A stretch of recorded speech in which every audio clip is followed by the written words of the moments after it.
hospitals around the nation. They raise money for charity locally and nationally. They do continue to use occult and esoteric symbols. But to a very great extent, these things are museum pieces in Freemasonry today. You've probably seen the Shriners, an offshoot of the Masons, riding go-karts and raising money for charity. Let the initiation begin. Freemasons even had the honor of being satirized on The Simpsons. Welcome to the club number 908. Now let's all get drunk and play ping pong. The Masons have also lost some clout since George Washington's day. The last master Mason to serve as president was Gerald Ford. But Brown says whether they know it or not, the Freemasons' secret rituals still connect them to a rich, powerful, mystical tradition. I intended this book as a reverential look at their philosophy. And isn't there possibly another side of the coin here in this day where it's become a little more humdrum with the bake sales and the charitable drives? You've created a little more mystery. You've given some of their mystery back to them. And they might like that.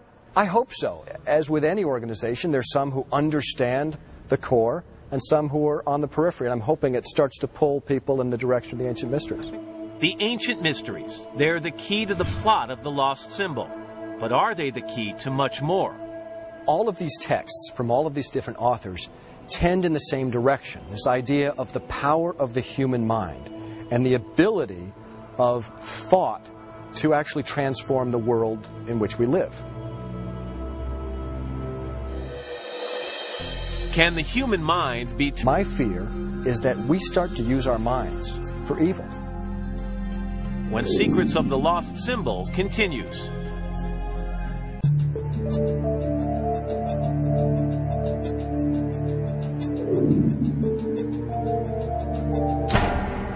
The villain of the lost symbol, Moloch, is a giant who's covered himself with tattoos he thinks will give him mystical powers. A double-headed phoenix, the pillars from the Temple of Solomon, a snake consuming itself. You might think the symbols come from Moloch's twisted mind. They come instead from a mysterious book called The Secret Teachings of All Ages, a favorite of Moloch's creator, Dan Brown. And that really is a core book for a lot of what I research and a lot of what I believe. The Secret Teachings was written in the 1920s by a Canadian-American named Manly P. Hall, who founded the Philosophical Research Society in Los Angeles. It carries on his work, studying the wisdom of the ancients. Its director is Obadiah Harris.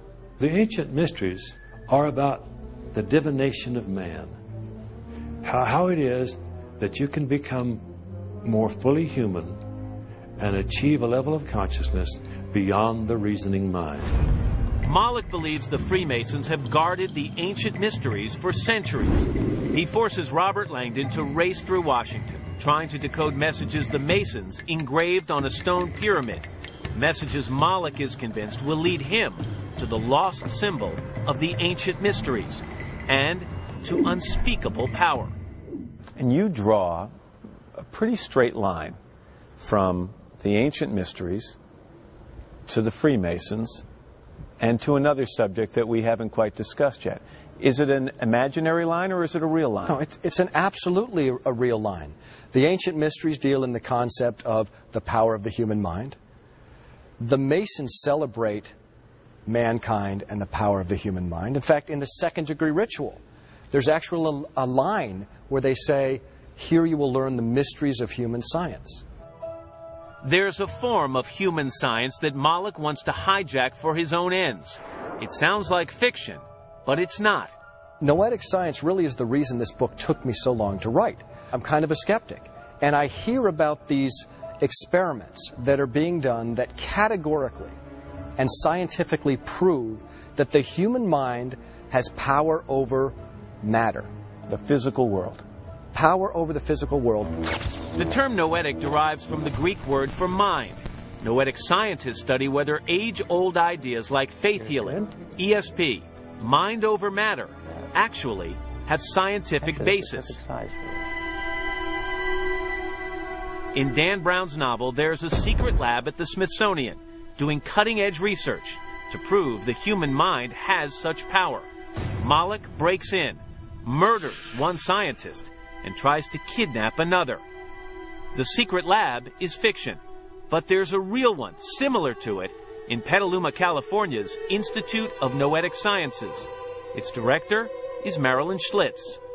I would say noetic is equivalent to intuition, that sense of feeling that isn't rational. I just have a gut feeling about something. The science part of it is really bringing that lens of discernment, of rigor, of critical thinking to what is a non-rational process. Schlitz showed us an experiment in which one subject, using her thoughts alone, tries to alter the vital signs of a second subject in a sealed room. Slightly more beautiful. Another experiment seeks to determine if people, again through thought alone, can affect the formation of ice crystals. A third experiment involves machines called random event generators, which noetic researchers have placed on almost every continent. They are essentially electronic coin flippers.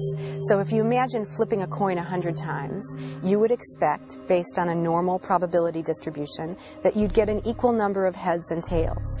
In some experiments, she says, human thought alone has affected these machines, changing the ratio of heads to tails. And it's the power of the human mind, the power of group thought, the power of group focus?